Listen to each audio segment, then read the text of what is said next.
Hello, in this video I want to show you how to install Firefox browser on REALME GT2.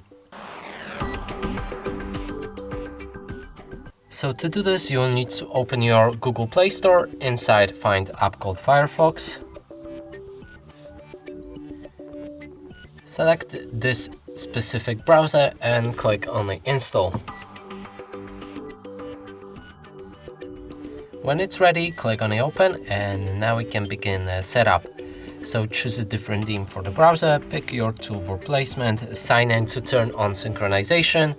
Also, you can switch between different privacy protection settings and read the privacy notice. Last thing is to click on Start Browsing and open any website. As you can see, browser works fine.